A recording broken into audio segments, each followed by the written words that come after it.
inform you that yes, it is confirmed there is a third Filipino casualty. A 49-year-old woman from Negros Occidental. Isa pang Filipino caregiver kumpirmado ring nasawi sa nagaganap na gulo sa Israel. Sa kwento sa amin, parang nagkakainggitan eh. Kasi nga mahal na mahal siya nung kanyang amo eh. Inggit.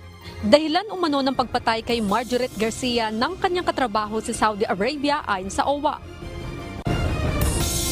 So pwede po silang makasuhan for violation po ng Memorandum Circular 2016-002, particularly yung serving as escort to any individual without proper authority from the concerned office po. Mga pulis na sumasideline bilang mga escort na mga POGO operator, maaaring maharap sa kaso ayon sa PNP. First, make sure up to standard yung mga security measures. We're not saying bilhin mo yung pinakamahal, yung pinaka-latest. Naiuulat na data breach sa government agencies na daragdagan pa. Kahit na ano pang retraction o pagbawi ang gawin niya, hindi na ito makakaapekto sa atin dahil nagpapatunay lamang ito na yung programa pang-iipit ito para po magkaroon ng korupsyon doon sa loob ng ahensya.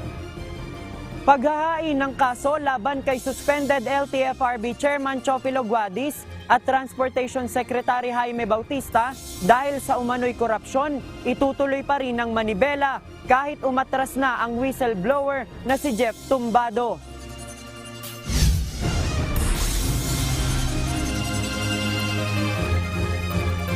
Magandang hapon, Pilipinas at sa buong mundo.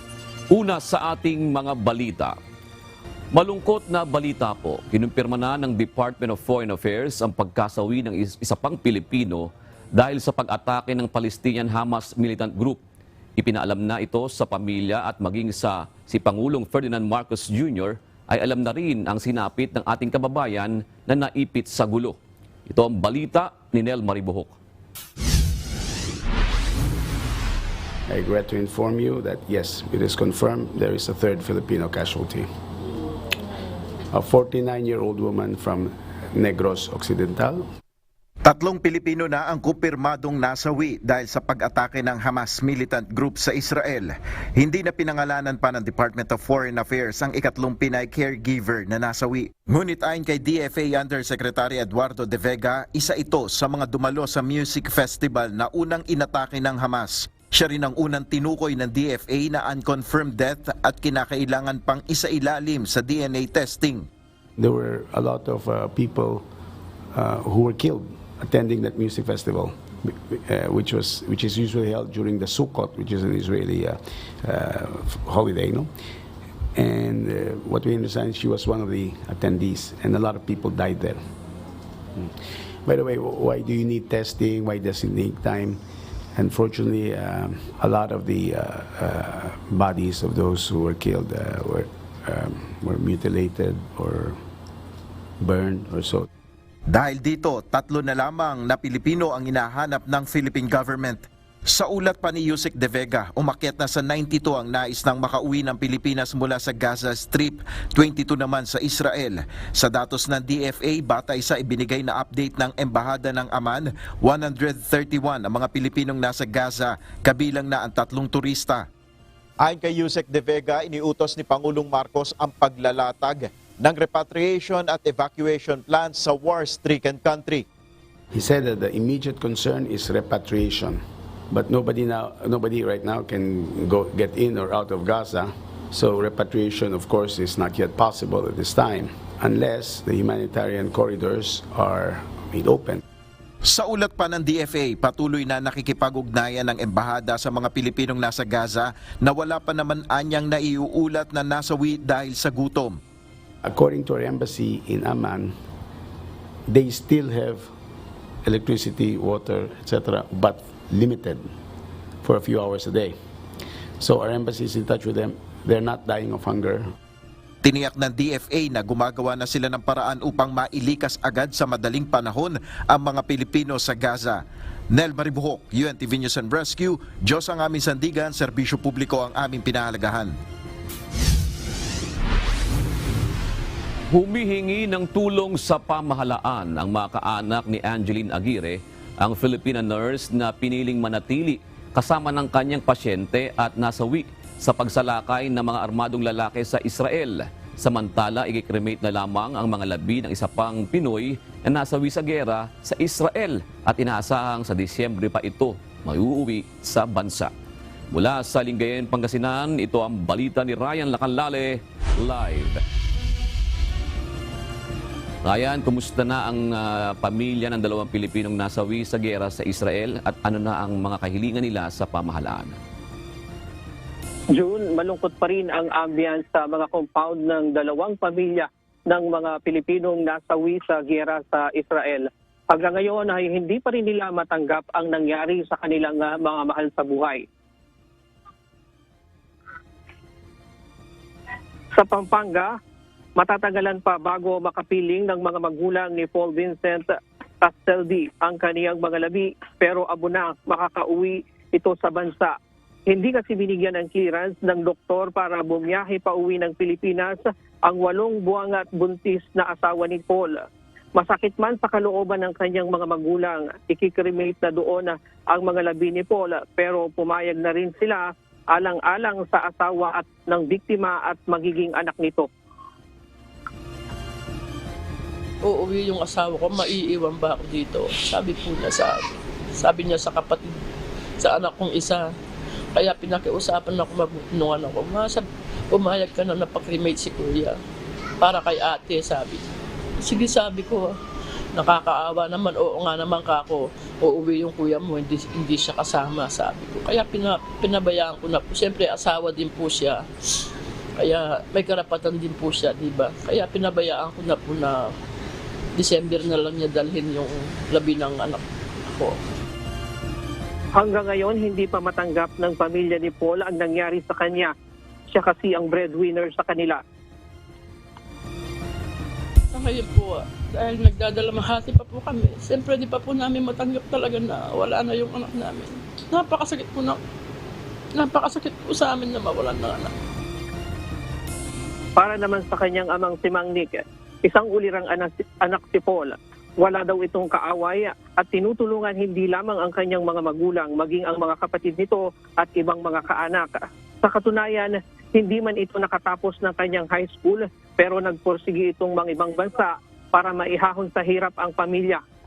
Bago pumunta ng Israel, higit 8 taon ding itong nagtrabaho sa Saudi Arabia. Si Paul ang isang model na anak. Sobrang bait. Hindi marunong magalit sa kapwa, walang kaaway. Lahat ng tao kaibigan niya. Kahit po magtanong kayo. Dahil wala na ang breadwinner sa pamilya, humihingi sila ngayon ng tulong pangkabuhayan sa pamahalaan at may mensahe din ito sa Pangulo.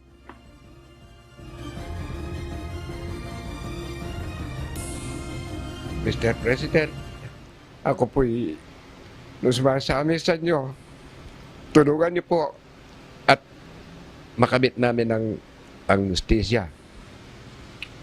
Kung meron po tayong magagawa, please, Mr. President, gawin po natin. Maraming salamat po. Samantala, umihingi naman ng tulong sa pamahalaan ng pamilya ni Angeline Aguirre, ang Filipina nurse na piniling manatili sa kanyang pasyente at napatay ng mga armadong lalaki sa pagsalakay ng Hamas militant sa Israel.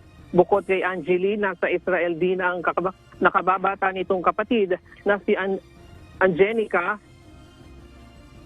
Siya ang makakasama ni Angeline sa pag-uwi dito sa bansa. Humihingi po kami ng tulong sa gobyerno na mapadali na yung pag-uwi sa kapatid ko para makasama po namin siya. Sila ng dalawa ng kapatid ko, isa, si Angenica. Biyernes daw nang huli nilang makausap si Angenica, Sabado ng 1:00 pasado ng hapon sa Pilipinas nang huling mag-message ito at na nagkakaroon na daw ng kaguluhan doon. Dahil sa mga terorista na walang puso po. Wala namang kalaban-laban yung kapatid ko. Walang kasalanan. Idinamay. Napakabuti po niyang tao. Kahit po yung lamok ay hindi niya mapatay.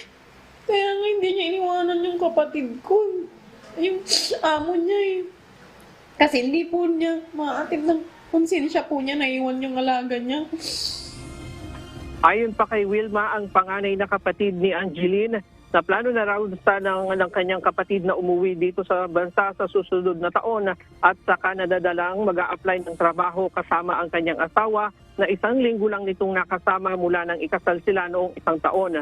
Sa Canada dalang daw din sila planong plano nilang bumuo ng pamilya. Sa ngayon ay mayroon na raw tulong na natanggap ang pamilya ni Angeline mula sa DSWD. Samantalang ang pamilya naman ni Paul Vincent ay nakausap na ng pamahalaan at nagbigay na rin ng tulong para sa kanila, June. Ryan, yung asawa ni Paul Vincent, nasa Israel pa rin, tama ba? Tama, June. Nasa safe na lugar na siya sa Israel. So, ibig sabihin, malapit na itong magsilang ng kanilang anak. Ito ba'y magiging panganay sana nila Paul Vincent? Tama, June. Ito ang magiging panganay na anak ni Paul Vincent. Hindi siya agad nakapag-asawa. Nasa 42 years old na siya dahil nga sinusuportahan niya ang pamilya niya, ang kanyang mga magulang, ang kanyang mga kapatid at maging ang mga kaanak niya. At doon na magsisilang ang kanyang anak, ang kanyang asawa. Pagkatapos magsilang sa Disyembre na, pagka nakapahinga na ito, sa Disyembre na inaasahang makakauwi dito sa bansa ang kanyang asawa. Pero ayon sa mga magulang nitong Paul Vincent, mayroon pa rin plano itong kanyang asawa, itong kanilang magulang o manugang na bumalik muli sa ibang bansa para magtrabaho, para nga buhayin itong kanyang magiging panganay na anak. Ibig sabihin, kung sakasakaling mag-normalize na yung kanyang sitwasyon, maisilang na yung kanilang magiging anak, nais pa rin niyang mag-ibang bayan. Sa Israel pa rin ba ito o sa iba naman bansa, Ryan? Balak pa rin niyang pumunta sa Israel, June, dahil yung kasing asawa ni Paul Vincent, siya ang nagsama sa kanya doon sa Israel dahil matagal na sila magkasintahan. 7 years na itong nananatili doon sa Israel. Samantalang itong si Paul Vincent magpa 5 years pa lang. Dahil mabait daw yung kanya mga amo doon at balak pa rin niya na bumalik doon kung mayroong pagkakataon. Ang ating pakikiramay, Ryan Lacanlale, sa mga pamilya ng mga biktima, mga inosenteng Pilipino na nadamay diyan sa pag-atake ng Hamas militant group. Maraming salamat, Ryan Lacanlale.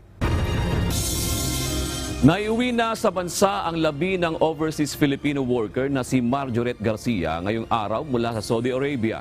Ayon sa Overseas Workers Welfare Administration o OWA, napatay ng kaniyang katrabaho si Marjoret dahil umano sa inggit. Ito ang balita ni Bernard Tinoy. Si Marjoret, yung mahal ng kanyang amo at hindi lamang tayo nagluluksa, kundi pati yung kanyang mga Arab na mga employers. Emosyonal na sinalubong ng kanyang mga kaanak ang pagdating ng labi kanina ng overseas Filipino worker na si Marjoret Garcia na napatay sa saksak sa Saudi Arabia. Ayon sa Overseas Workers Welfare Administration o OWA, September 27 nang malaman nila ang pagkamatay ng OFW. Sinasabing inggit umano ang pinagmulan ng galit ng kanyang katrabaho kaya't nagawa nitong saksakin si Marjoret. Sa kwento sa amin, parang nagkakainggitan eh. Kasi nga mahal na mahal siya nung kanyang amo eh. So sa trabaho, ang binibigay sa kanya ay mga personal, magaang, dinagdagan siya ng isa pang kasama para nga gumaang yung kanyang trabaho. So doon nagsimula.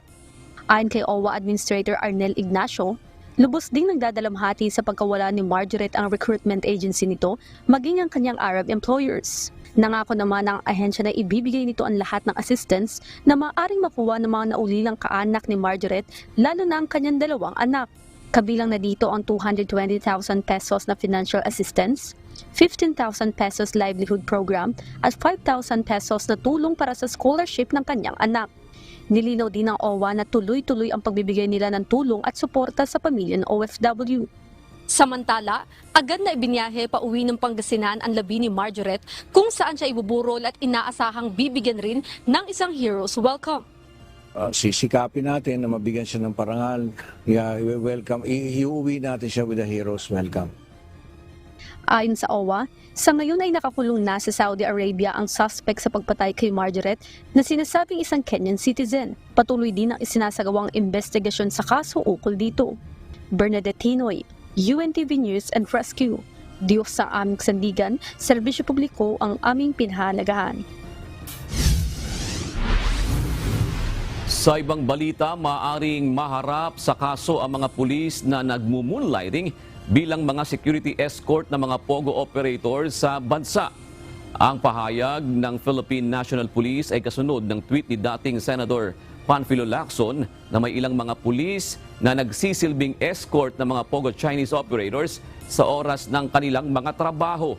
Ito ang balita ni Leia Ilagan.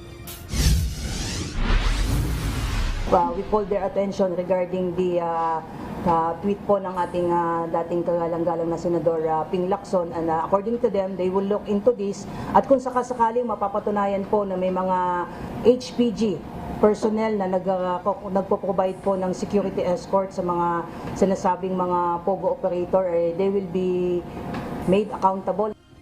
Hinikayat ni dating Senator Panfilo Lacson ang Philippine National Police na imbestigahan ang mga napaulat na ilang pulis na umano'y sumasideline bilang escort ng Chinese POGO workers.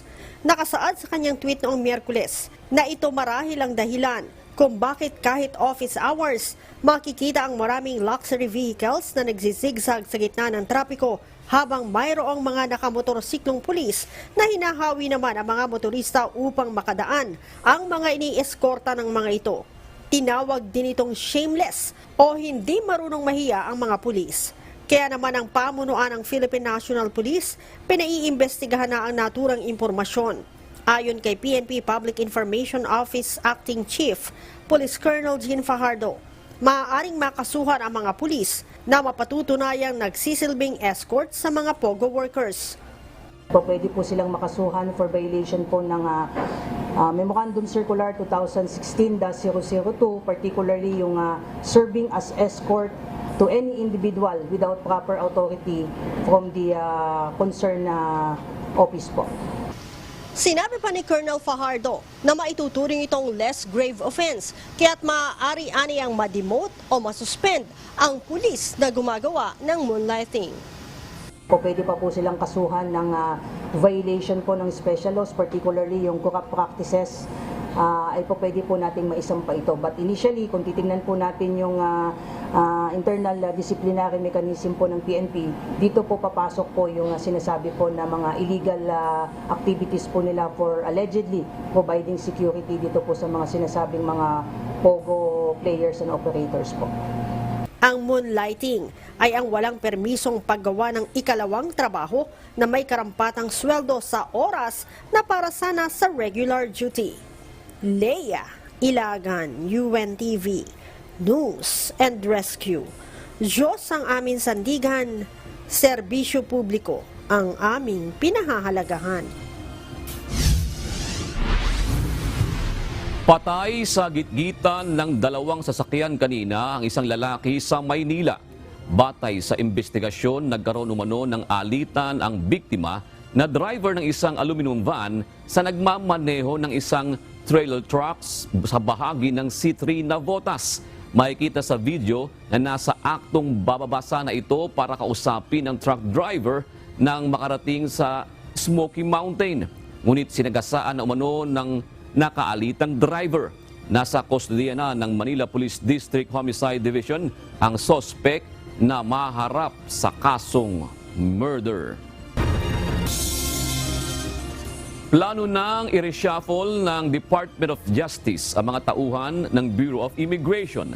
Kasunod ito ng sinasabing bagong modus operandi kung saan malaya pa rin umanong nakalalabas-masok sa Pilipinas ang mga dayuhang blacklisted na. Ito ang balita ni Dante Amento. May info kami na sa blacklisted persons na nakaka-travel out or in, 150,000 pesos na ang presyo ng isang escort service sa blacklisted persons. Sa halagang 150,000 pesos, maaari pa rin umanong pumasok at lumabas ng Pilipinas ang mga blacklisted foreigner. Ayon kay Justice Secretary Crispin Rimulya, ito ang bagong modus operandi ng mga tauhan ng Bureau of Immigration o BI para kumita kahit illegal. Inihalin tulad ito ni Secretary Rimulya sa Pastilla Scheme kung saan nakakapasok sa bansa ang mga dayuhan kahit walang kaukulang dokumento basta nagbayad. Duda ng kalihim, maaring parehong mga tao rin ang gumagalaw dito ngayon.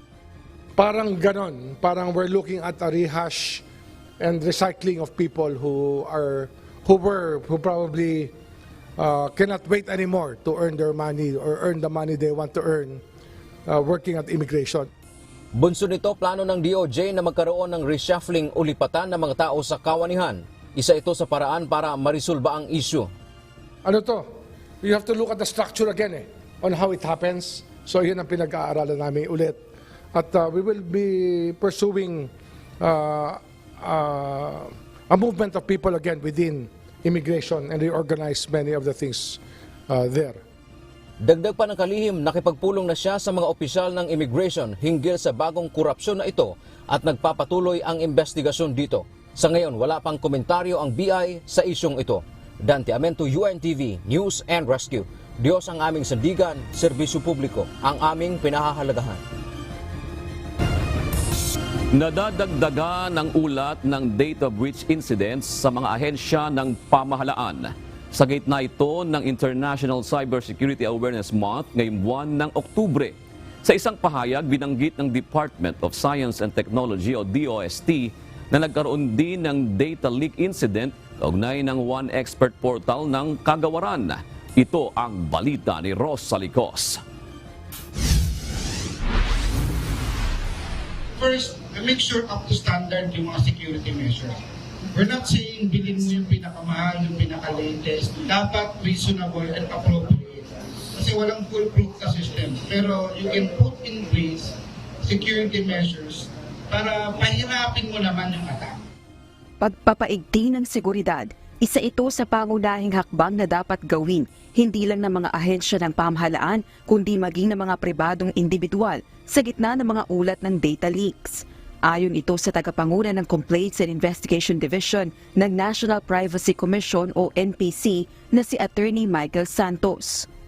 Kamakailan lamang, inihayag ng Department of Science and Technology o DOST na nagkaroon din ito ng data leak incident sa One Expert Portal noong August 31, 2023. Naglalaman ito ng listahan ng mga pangalan ng technical experts, email addresses nila, gayon din ang portal users at kanilang email addresses. Nakapagsagawa na ng investigasyon kaugnay nito at natukoy na posibleng isang compromised account ang ginamit upang ma-access ang site. Noong October 8, 2023, may ilang datos na kahalintulad ng nasa One Expert Portal ang naipost sa Facebook. Pagtitiyak naman ng DOST na isagawa na ang karampatang aksyon upang tugunan ng insidente at nagdagdag na rin sila ng security measures. Wala ring sensitibong personal information na nakompromiso. Paalaala naman ng NPC sa mga ahensya ng pamahalaan, gayon din sa mga pribadong institusyon, huwag kumuha ng personal na impormasyon kung hindi kayang protektahan. Security measures in place that is up to par, up to standard. When you process personal information, make sure sakto lang, don't over-collect, and yung pinaka-basic, no, lagi namin sinasabi, if you cannot protect, don't collect the person. Bago ito, nagkaroon na ng insidente ng data breach sa Philippine Statistics Authority o PSA, gayon din sa Philippine Health Insurance Corporation o PhilHealth. Ayon naman sa Department of Information and Communications Technology o DICT Undersecretary Jeffrey Ian D., frustrated si Pangulong Bongbong Marcos Jr. sa mga ulat ng data leaks na ito. Direktiba nitong paigtingin ng depensa huwag lang mag-react pagkatapos mangyari ang insidente, kundi dapat maghanda bago pa mangyari ang pangahak. Ang DICT ang nagpapatupad ng mga polisiya upang matiyak na nasusunod ng bansa ang international standards sa cybersecurity at information systems. Nagkakalog din ito ng assistance sa mga ahensya ng pamahalaan upang mapaigting ang kanilang sistema sa information and communications technology. Samantala, binanggit din ni Dean na pareho lang ang suspects na nag-post at nag-leak ng data ng PSA at DOST. Rosa Licuz, UNTV News and Rescue. Diyos ang aming sandigan, serbisyo publiko ang aming pinahahalagahan. Paiimbestigahan pa ng Philippine National Police Forensic Group sa Anti-Cybercrime Group ang balitang na-hack ang kanilang data. Ayon kay Forensic Group Information Technology Officer Police Major Michael Ignacio, hindi pa nila matukoy kung alin sa kanilang data ang na-hack. Kaugnay nito, walang dapat na ipag-alala ang publiko sakaling totoo na nagkaroon ng data breach. As of now, we are still checking yung reported breach. So, we're still conducting investigation kung may breach pa talaga, kung kailan to nangyari, paano siya nangyari. For testing purpose, we always use fictitiously kasi meron po talaga na pag gumamit ka ng real data. Pag gumamit ka ng real data at lumabas po yan, meron po talaga. Narito naman ang mga balitang nakalap ng UNTV News Global Correspondents. Ihatid sa atin ni Mavin Carizo mula sa Perth, Australia.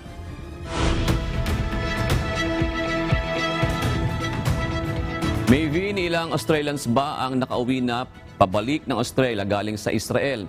Meron bang casualty ang Australia?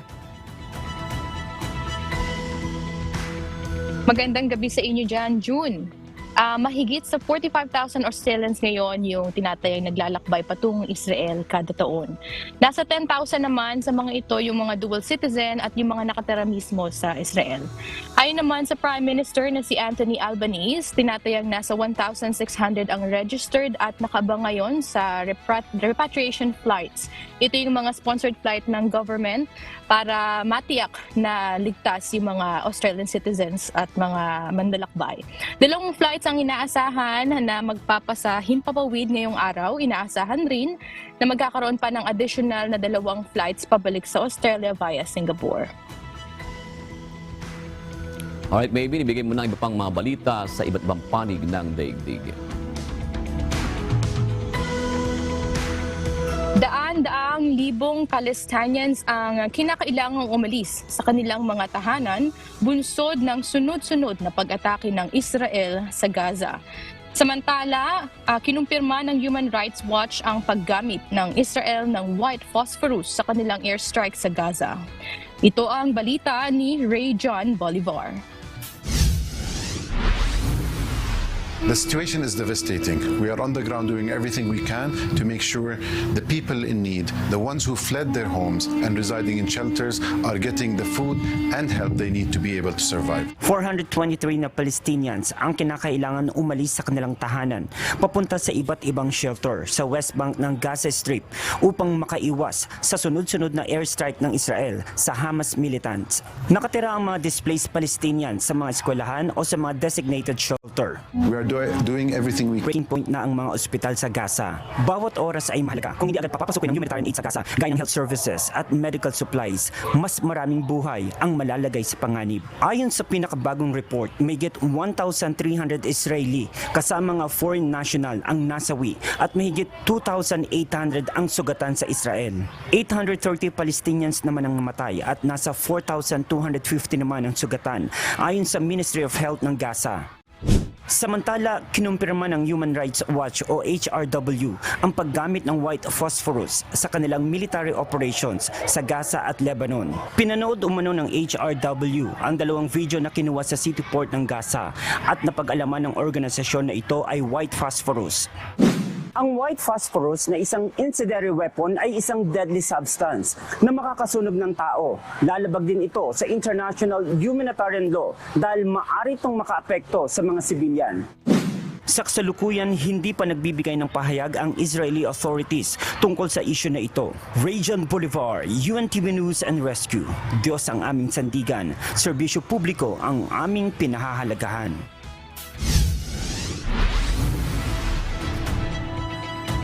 Pinapaalis ng Israel military ang nasa mahigit 1 milyong tao sa Gaza City, patungong timog ng Gaza Strip sa loob ng 24 oras. Ito ay dahil inaasahan na magkakaroon ng ground invasion ang Israel sa Gaza. Namataan din ang mga tangke na nag-aabang malapit sa Gaza Strip. Ibinabala naman ng United Nations o UN na imposible ang pinapagawa ng Israel na hindi magkakaroon ng devastating humanitarian consequences. Nakiusap naman sa UN spokesman Stefan Dujarric na bawiin ng Israel ang panawagan na ito upang maiwasan ang isang calamitous situation. Bumisita si US Secretary of State Antony Blinken sa Israel upang pigilan ang lumalawak na digmaan sa pagitan ng Israel at militanteng grupo ng Hamas. Samantala, nakarating na sa Bangkok ang 15 Thai evacuees na tumakas mula sa digmaan. Ito ang balita ni Daryl Angeles.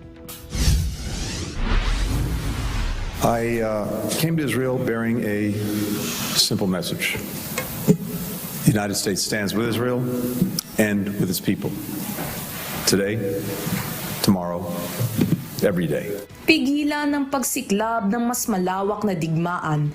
Ito ang pangunahing pakay ni US Secretary of State Antony Blinken sa pagpunta sa Israel araw ng Huwebes, October 12. Sa pakikipagpulong niya kay Israel Prime Minister Benjamin Netanyahu, President Isaac Herzog at ng bagong binuong National Emergency Government ng bansa, tinalakay ng mga ito kung paano didepensahan ng Israel ang mga mamamayan nito. Gayon din kung paano makakatulong ang Estados Unidos sa mga pangangailangan ng Israel. Nagpahayag naman ng pagpapasalamat si Prime Minister Netanyahu sa suportang ito at sinabing ang Hamas ay dapat tratuhin tulad ng grupo ng Islamic State. Hamas is ISIS, and just as ISIS was crushed, so too will Hamas be crushed. And Hamas should be treated exactly the way ISIS was treated. They should be spit out from the community of nations. Muling tiniyak ni Secretary Blinken ang suporta ng US sa bansang Israel, ngunit sinabi rin ito na ang mga Palestinian ay mayroon ring lehitimong adhikain na hindi kinakatawan ng militanteng grupong Hamas. We know Hamas doesn't represent the Palestinian people or their legitimate aspirations to live with equal measures of security, freedom, justice, opportunity, and dignity. Samantala, lumapag na sa Bangkok, Thailand ang unang flight ng Thai evacuees na tumakas sa hidwaan ng Israel at Palestinian militant group na Hamas araw ng Huwebes, October 12. Lulan ng eroplano ang 41 Thais, kabilang rito ang 15 evacuees na tinulungan ng mga diplomats ng kanilang bansa. Daryl Angeles, UNTV News and Rescue. Diyos ang aming sandigan, serbisyo publiko ang aming pinahalagahan.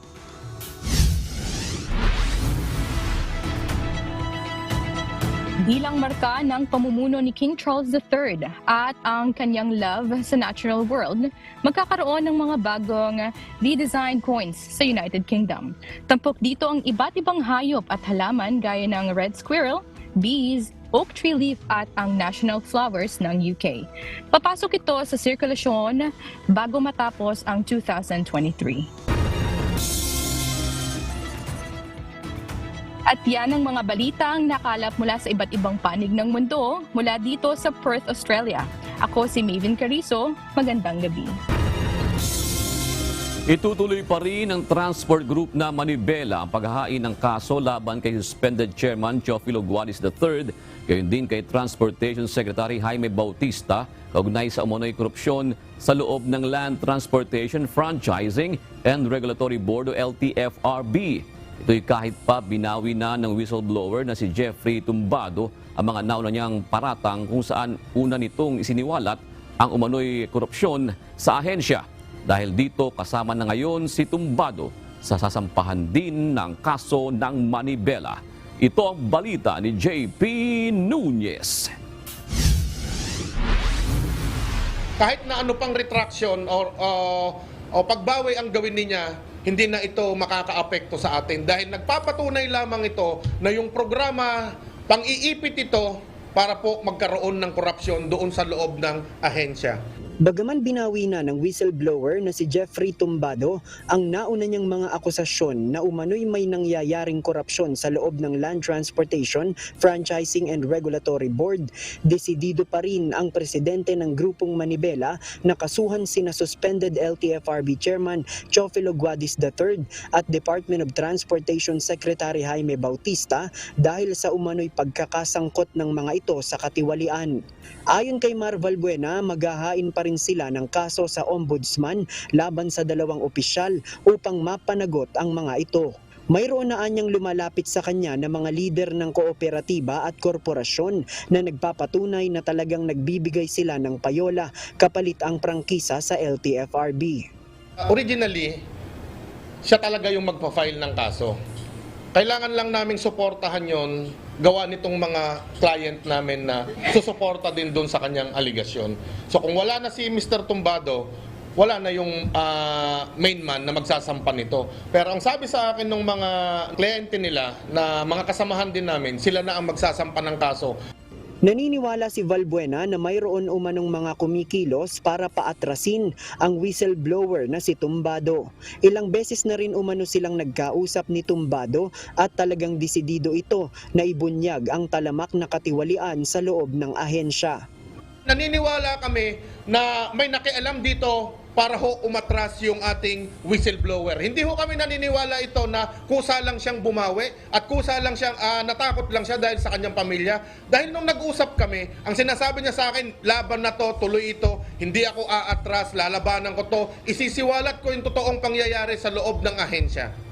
Ngunit ngayong binawi na ni Tumbado ang kanyang mga naunang paratang, ayon kay Valbuena, kasama na rin ito sa kanilang sasampahan ng kaso, lalo't may ilang miyembro ng Manibela ang nagsasabing sangkot rin si Tumbado sa korupsyon sa LTFRB. Plano ng Manibela na tapusin muna ang isasagawa nilang transport strike sa susunod na linggo bago muling pag-usapan ang pagsasampa ng kaso laban sa ilang transport officials. Nauna nang itinanggi ni Secretary Bautista ang mga paratang laban sa kanya at iginiit na walang katotohanan na sangkot siya sa korupsyon. Sinabi ni DOTR Secretary Bautista na wala umanong katotohanan ang mga paratang ni Valbuena. Samantala, itutuloy pa rin ng Manibela ang nakatakdang transport strike sa Lunes. Imbis na isang araw na tigil pasada, maaari pa raw nilang palawigin ito ng isang buong linggo. Sa Lunes, October 16, dito sa UP Diliman, unang magtitipon-tipon ang mga makikilahok sa transport strike para magsagawa ng programa bago sila tuluyang tumulak sa LTFRB Central Office at sa Mendiola. Ayon sa grupong Manibela, inaasahan nilang nasa 1,000 mga unit ng tradisyonal na jeep ang makikilahok dito sa NCR para sa tigil pasada. JP Nunez, UNTV, News and Rescue. Diyos ang aming sandigan, serbisyo publiko ang aming pinahahalagahan. Kinumpirma ni Department of Justice spokesperson Assistant Secretary Mico Clavano na naglabas na ang National Bureau of Investigation ng subpina laban kay dating LTFRB Executive Assistant Jefferson Tumbado. Subalit hindi umano ito naisilbi dahil mali ang address kaya inaasahan na maglalabas ng panibagong subpina ng NBI. Bunsod nito, maaaring maantala ng bahagya ang proseso, ngunit maaari din naman itong magtungo sa NBI sa Lunes kung nanaisin niya. Pinag-aaralan ng Makabayan Bloc na magsampa ng kaso laban kay dating Pangulong Rodrigo Duterte dahil sa pagbabanta umano sa buhay ng isang miyembro nito.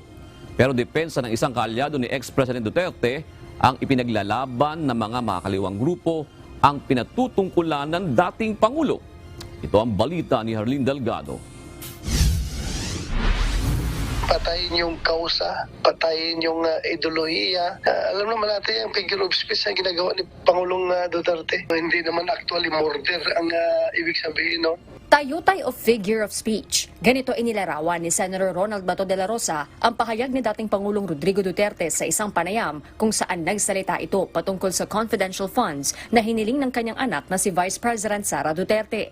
Ayon sa nakatatandang Duterte, sinabihan naman niya si VP Sara na maging prangka na para sa paglaban sa insurhensya at pagbabalik sa Mandatory Reserve Officers Training Corps o ROTC ang hiling na secret funds. At ang unang target umano, sina ACT Teachers Party List Representative Franz Castro at mga komunista. Kasama si Castro sa Makabayan Bloc na bumusisi at tumutol sa panukalang confidential funds ng Office of the President at Department of Education na parehong pinamumunuan ng nakababatang Duterte. Ngunit para kay Senator De La Rosa, nakaalyado ng mga Duterte, ang punto lang ng dating Pangulo, patayin o putulin ang umano'y koneksyon ng grupo sa mga komunista. Whatever, kasi sabihin mo si Franz Castro yun. Kayo Franz Castro et al. Kayo ang target nito. Yung kuha ninyo, yung inyong kaliwa, yung inyong connection sa kaliwa.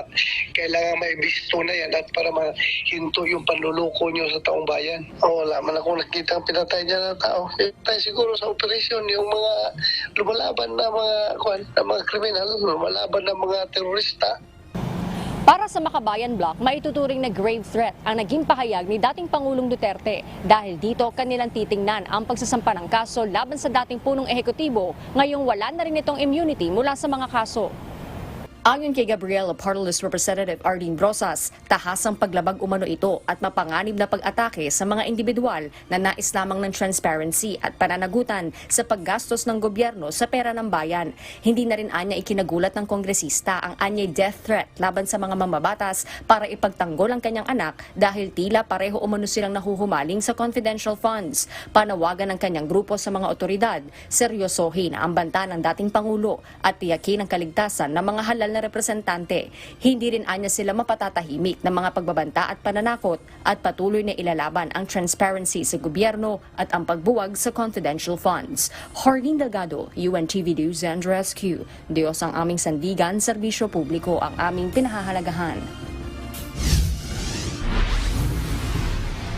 Sa mga nagpaplano ng bakasyon, inanunsyo na ng Malacanang ang regular holidays at special non-working days sa susunod na taon. Sa ilalim ng proklamasyon ng Palasyo, regular holidays ang January 1, New Year's Day, March 28, Monday, Thursday, Good Friday ng March 29, April 9, Araw ng Kagitingan, Labor Day, May 1, June 12, Independence Day, National Heroes Day ng August 26, November 30, Bonifacio Day, December 25, Christmas Day at Rizal Day, December 30. Special non-working days naman ang August 21 dahil sa Ninoy Aquino Day, November 1, All Saints Day, December 8 at December 31. Chinese New Year sa February 10, Black Saturday ng March 30, All Souls Day ng November 2 at December 24, Christmas Eve. Ayon sa Malacanang, hindi na isinama sa listahan ng special non-working days ang EDSA People Power Revolution dahil papatak ang February 25 ng araw ng linggo.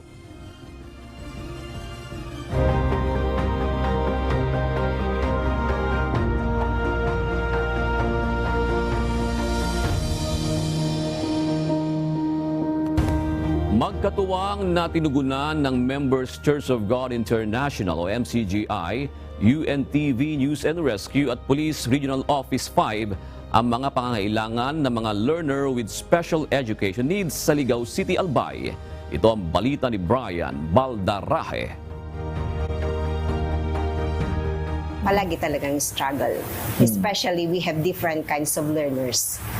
So kasi dapat every learner meron silang mga materials na that will suit to their needs.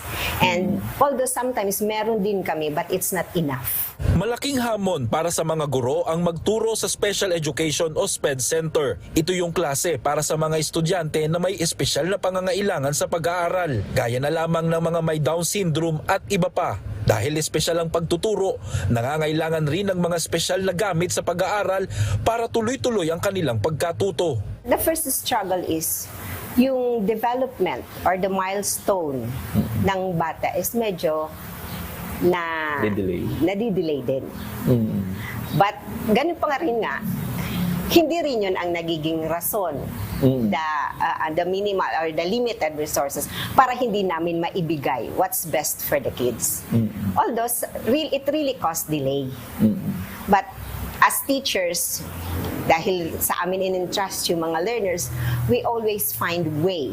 Kahit kulang sa mga learning materials, kani-kanya na lang sila ng diskarte para di maapektuhan ang pag-aaral ng mga estudyante na itinuturing na rin nilang anak. Pinagkakasya na lang po na amin as a teacher kung ano lang yung materials na meron, yun lang yung talagang magagamit ng aming mga bata. And minsan po, nagdi-DIY kami or do-it-yourself ng mga instructional materials. Kami yung gumagawa. Kaya naman para matugunan ang pangangailangan ng mga learners ng SPED Center sa Ligao City, Albay, magkatuwang na nagbigay sa kanila ng mga learning materials ang Members Church of God International o MCGI, UNTV News at Police Regional Office 5. Sa pamamagitan ng MCGI Cares Program ng MCGI, aabot sa 200 SPED learners ang nabigyan ng sensory integration materials gaya ng gimbal, mga math, manipulative materials gaya ng alphabet puzzles, number puzzles, educational blocks at marami pang iba. Ang mga learner naman with special education needs sa Ligao National High School ay tumanggap ng isang television, gas stove at mga baking utensils. Kasama rin sa i-donate ay ang mga hygiene kit gaya ng mga body soap, toothbrush, shampoo at marami pang iba. I would like to say thank you po dito sa MCGI Cares kasi nabigyan ng help yung mga SPED learners. Very important po to sir sa SPED learners natin para magamit po nila yung mga instructional materials na useful. Bukod sa mga donasyon na ito na ipinagkaloob ng MCGI at UNTV, isang feeding activity rin ang isinagawa ng grupo sa mahigit 2,000 estudyante ng naturang paaralan. Matatandaan noong nakaraang Martes sa pagpupulong ni Kuya Daniel Rason sa mga opisyal ng Police Regional Office 5, isa nga ang naturang outreach activity sa hiniling kay Kuya Daniel at agad naman itong tinugunan ng naturang grupo ng MCGI. Napakasarap po sa pakiramdam na maging bahagi po ng outreach program na ito na hiningi po kay Kuya Daniel ng PNP Region 5. At naging mabilis po ang ating pagtugon dahil sa nakita po natin talagang ang SPED learners, malaki po ang kanilang pangangailangan na ayuda o suporta. Kaya nakakataba po ng puso na makita natin ang mga bata, ang mga estudyante na alam natin may malaking puwang sa harap ng Diyos. Brian Baldarahe, UNTV News and Rescue. Diyos ang aming sandigan, serbisyo publiko ang aming pinahahalagahan.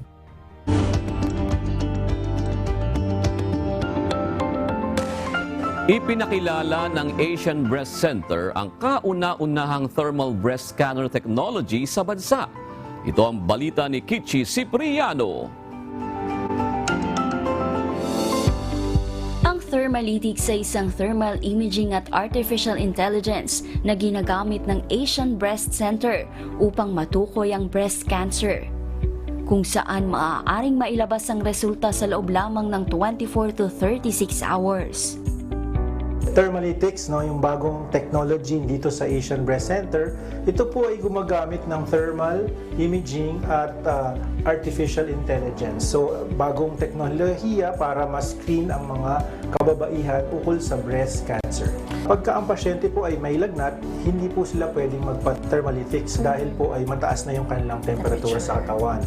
So, they are asked to come back when they're feeling better. So, bawal po siya sa mga taong may flu or lagnat dahil iba po yung temperature ng katawan. Lalo na kung sila po ay menstruation, iba rin po yung temperature ng katawan nila. Ang thermalytics po ay very sensitive kasi sa heat dahil yun po yung kanyang ginagamit para basahin at magbigay ng recommendation. Advantage rin ng thermalytics, ang resulta niya kaya niyang ilabas yung recommendation within 24 hours to 36 hours. So, pero po, ito po ay recommendation ng AI. Kasama na po doon ang aming radiologist. Naglagay po kami ng isa pang layer for safety. No? So yung nirecommend po ng AI, titingnan pa po yan ng aming radiologist at titingnan niya kung ito ay naangkop doon sa kanyang kaalaman sa pagbasa ng mammogram. So yung recommendation po ng AI ay sinicertify pa niya kung ito ay correct and accurate. Isa rin sa advantage nito kumpara sa ibang breast diagnostic procedures. Walang age limit sa kung sino lamang ang maaaring sumailalim sa test na ito. Kaya maaari itong subukan ng lahat ng mga kababaihan sa abot kayang halaga. Mga kasangbahay, iniimbitahan po namin kayo dito sa Asian Breast Center para subukan ang makabagong teknolohiya na aming ini-introduce sa Pilipinas na Thermalytics. Ito po ay novel technology na wala pong ipit, so hindi po ito masakit, wala pong radiation, katulad ng mammogram. Although, again, hindi po namin siya sinasabing papalitan pa niya ang mammogram. No? Ito po lamang ay ginagamit sa mga bansa na ang screening ay medyo mababa. No? So, itong technology na to, dahil siya ay naangkop sa kahit anumang edad, pwede po kayo. No? Lalo na kung ay may nararamdaman kayo sa inyong breast and gusto magpatingin. Ito po ay ma-afford. No? Nakakarami dahil mas mura po ang kanyang halaga. Alamin ang mga dahilan kung ano ang mga iba pang benepisyo ng early management for breast cancer. Manood ng Doctors on TV ngayong linggo, alas 7 ng umaga, dito lang sa UNTV. Kichi Cipriano, UNTV News and Rescue. Diyos ang aming sandigan, serbisyo publiko ang aming pinahahalagahan.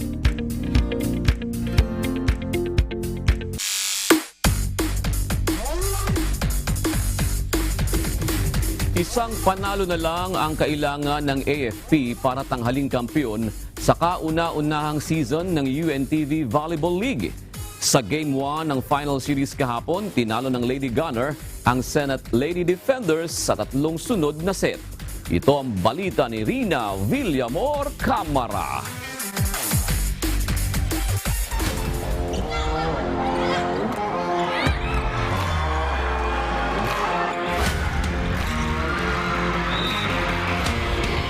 Nagumpisa na ang Game 1 ng finals sa UNTV Volleyball League kung saan tampok ang wala pang talong kupunan ng AFP Lady Gunners at Senate Lady Defenders. First set pa lamang, maganda na ang ipinamalas ng dalawang kupunan. Ang Senate pinangunahan ni Kat Villegas na gumawa ng 10 puntos, samantalang para sa AFP Lady Gunners, si Joanne Bunag na nagpamalas ng 12 attack points. Ngunit dahil sa mga drop balls na ibinigay ng AFP Lady Gunners sa Senado, sila ang nakakuha ng first set sa 25-17. Sa second set, pinalitan ni Coach Roger Gorayev si Villegas nang ipasok si Grace Palabrica. Mas maraming errors ang naibigay ng Senate team kaya naman natapos din ang set sa 25-17. Pagdating sa third set, idinikit ng Senate ang laban sa tulong nila Sheila Cecilio at Villegas. Naging maganda ang palitan ng bola at mahahabang mga rallies. Ngunit dahil sa coverage errors ng Senate, nakuha pa rin ng AFP ang panalo sa 3 straight sets, 26-24. Sa kabuuan, mas maraming attack points ang pinakawalan ng Lady Gunners na umabot sa 46 kumpara sa 28 na naibigay ng Senado. Si Joanne Bunag gumawa ng 19 points para sa Lady Gunners at tinanghal na Best Player of the Game. Abangan ang Game 2 ng final sa darating na linggo, October 15 na gaganapin sa PhilSports Arena alas 4 ng hapon. Bago ang laro, ang inaabangang Goodwill Game kung saan magkakasama ang PNP at DFA kontra sa kupunan ng Judiciary at Ombudsman. Tampok sa Goodwill Game ang mga paborito niyong collegiate players na sina March Pepito, Maine Cruz, Yam Porrio, Alarmi Pesebre, JM Palarca, Barbie Tejada at Tin Bangcola. Dito na rin gaganapin ang awardings para sa tatanghaling Best Import, Best Setter, Best Open Spiker, Seasons MVP at iba pa. Kasama din sa paparangalan ang mga napiling benepisyaryo ng mga kupunan sa nag-iisang liga ng mga public servants. Rina Mar Camara, UNTV News and Rescue. Diyos ang aming sandigan, serbisyo publiko ang aming pinahahalagahan.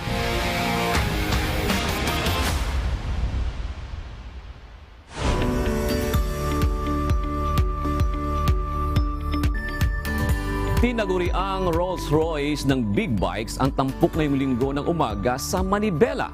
Baka kasama ni Kuya Daniel Razon sa pagre-review ng Honda Goldwing si Ate Arlene Razon. Ito ang balita ni Brian Evangelista.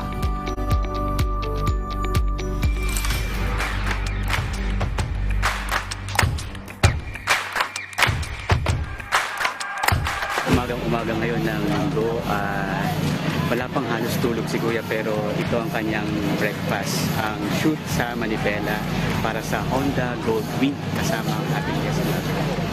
Siyempre nandito rin si Ate Arlene. Abangan nyo to sa Manibela. Ilang dekada na rin naging benchmark pagdating sa passenger accommodations o sa may official back ride o angkas, ang Honda Goldwing. So katatapos lang ni Kuya ng Fiesta ng Diyos, balik naman sa trip ng Manibela. Special episode ko dahil kasama niya si Ate Arlene, magbaback ride sa Honda Goldwing. Naka-backride na ako dito eh. Mas na po ngayon, may sandalan po. Di ba sarap? Para baka makatulog ako. Test ride na tayo ng Honda Goldwing courtesy of Sir Neil Mendoza ng Biker by Motovlog. Yan. Paki-like, share, and subscribe nyo na rin po siya alongside with Manibela. Meron ako official back ride ngayon o OBR. Etong si Ate. Kaya tingnan natin kung hanggang saan siya sasakay at tatagal.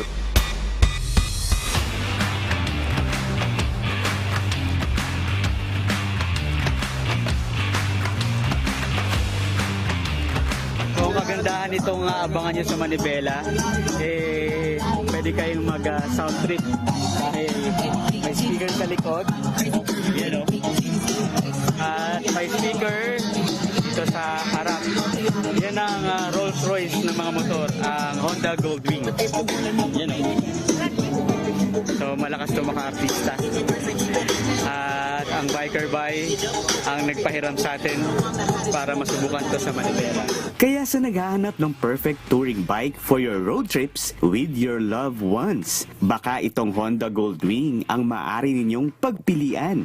Kumusta ka naman dyan, OBR? Kumusta ang upo mo? Maganda ang upo mo? Sabi ng OBR ko, hindi daw nakakatakot na umangkas. Wag lang daw ganyan kabilis. Sabi niya.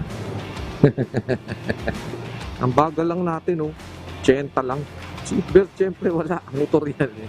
Naghanap ng seatbelt.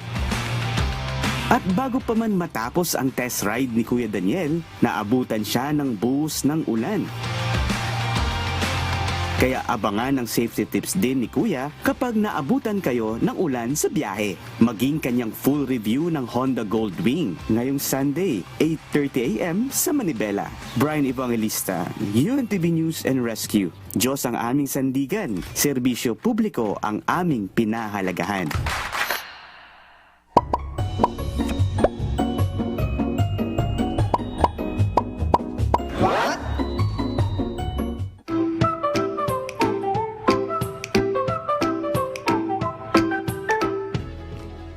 Dagdag kaalaman po. Oy, para sa mga taga-Luzon ha, naramdaman nyo bang lindol kanina? Or nagising kayo sa alarm sa cellphone nyo? Kakalindol lang po sa Afghanistan, tapos lumindol din no, sa area po ng Batangas. Pero alam ba ninyo, na halos oras-oras po lumilindol sa buong mundo. Pero ito ay base sa lakas at lawak ng lindol. Nagkataon lang na mas madami po ang mahihinang lindol na hindi na natin nararamdaman. Pero ang lindol ay isang regular occurrence na dahil sa constant na paggalaw ng mga tectonic plates. Alam nyo ba na ang pinakamalakas na lindol ay naitala noong 1960 sa Chile? Umabot po ito sa 9.5 magnitude sa Richter scale. Pero ang tanong, posible ba ang magnitude 10 na lindol? Ayon po sa mga eksperto, ang lakas po ng lindol ay related sa haba ng fault. Mas mahaba, mas malakas na lindol. Kaso ayon sa mga eksperto, wala daw pong sobrang haba na fault na kayang mag-generate ng magnitude 10 na lindol. Wala pang naitatala na lagpas sa lakas ng lindol gaya sa Chile, pero sinasabing kung magkakaroon man ay mararamdaman ito sa malaking bahagi ng mundo. Sa Metro Manila, pinaghahandaan na po ang The Big One na sinasabing 7.2 magnitude ang lakas. Kung lakas ng lindol ang pag-uusapan, sana totoo ang sinasabi ng mga eksperto na malabo pong mangyari ang magnitude 10. Wala pong makakahula kung kailan tatama ang isang lindol, kaya kailangang maghanda sa lahat ng pagkakataon.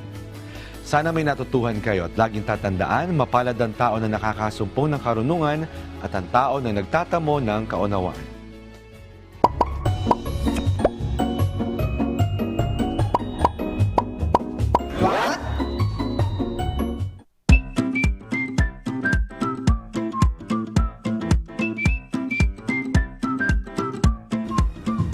Yan, batiin na po natin ng happy weekend ng ating mga kausi na sina Lucille Menor, si Leo Castaños, si Ana. Anong letters ba yan? Hindi ko alam yan. Ano ba yan? Basta Ana. Si Joseph Marquez. Yan, hindi ko alam kung anong letters po yon. Narito ang salita ng Diyos na ating sandigan mula sa aklat ng unang Pedro 3 at 16 na nagsasabi, "Nataglay ang mabuting budhi upang sa mga bagay na salitain laban sa inyo, ay mga pahiya ang nagsisialipusta sa inyong mabuting paraan ng pamumuhay kay Kristo."